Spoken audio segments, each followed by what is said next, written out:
Você já viu a figura do inimputável capaz? Isso existe no nosso ordenamento jurídico? Sim. Vamos ver? O nosso tema de hoje vai ser o inimputável capaz. Bem, isso aconteceu devido ao Estatuto de Pessoa Deficiência de 2015, que revogou artigos do Código Civil.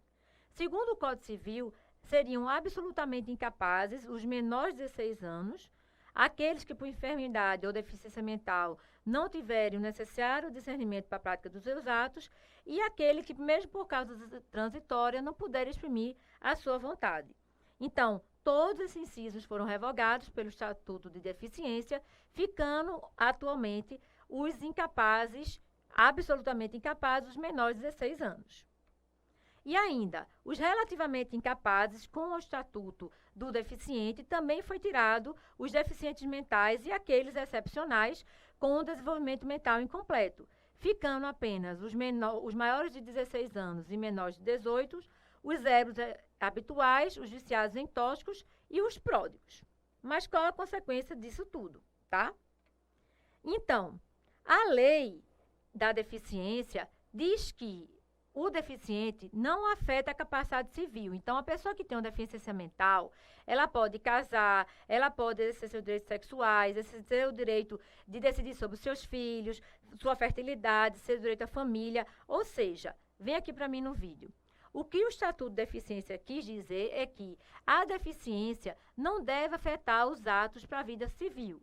Só que, numa tentativa de inclusão extrema, ela terminou tirando essa proteção dos deficientes mentais. Por quê? Segundo o Estatuto Deficiente, o deficiente mental, ele pode celebrar contratos, ele pode fazer casamentos. Se ele quiser, ele pode nomear 2 pessoas para ser seu representante. Em ultíssimo caso, ir para curatela. Então, o Estatuto Deficiente, ele tirou do Código Civil a questão da incapacidade absoluta e relativa em relação aos deficientes. E deixaram eles sem nenhuma proteção. Vamos lá para os slides. Então, foi como eu falei para vocês, a curatela passa a ser uma medida excepcional e extraordinária e durante o menor tempo possível, porque os deficientes mentais têm plena capacidade civil.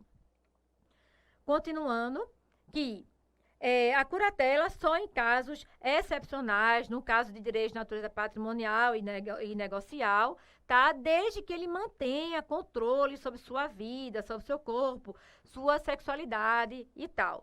Então, aqui, na verdade, o Estatuto de Deficiência, ele veio evitar restrições indevidas ao deficiente, mas, por outra maneira, deixou ele sem proteção.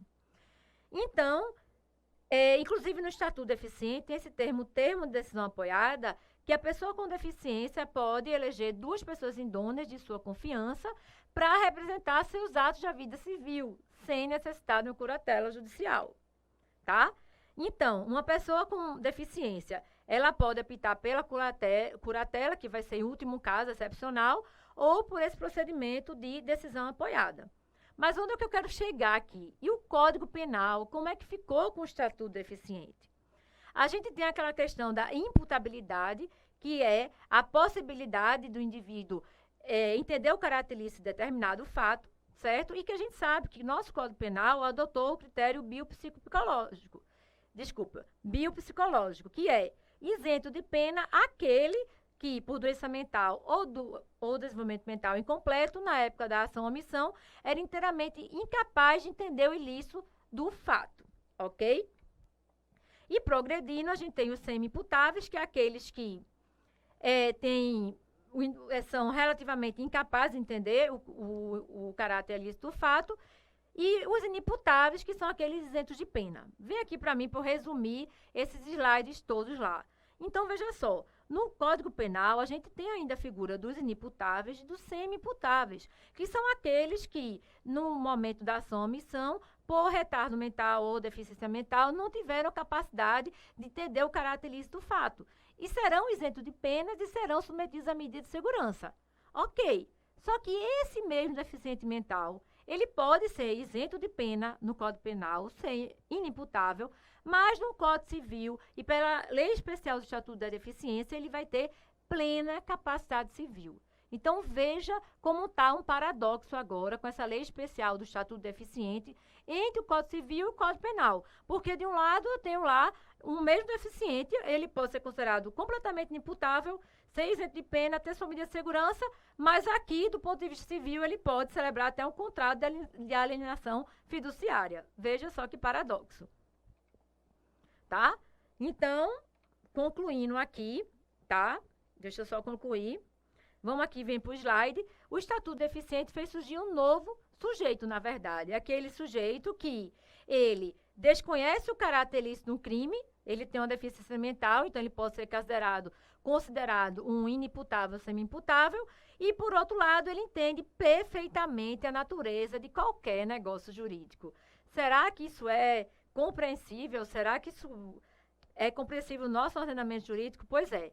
Atualmente é sim compreensível e atualmente com o surgimento dessa lei especial do Estatuto de Deficiência em vigor desde 2016, a gente pode ter essa figura sim do inimputável capaz. Ok? Obrigada, até a próxima.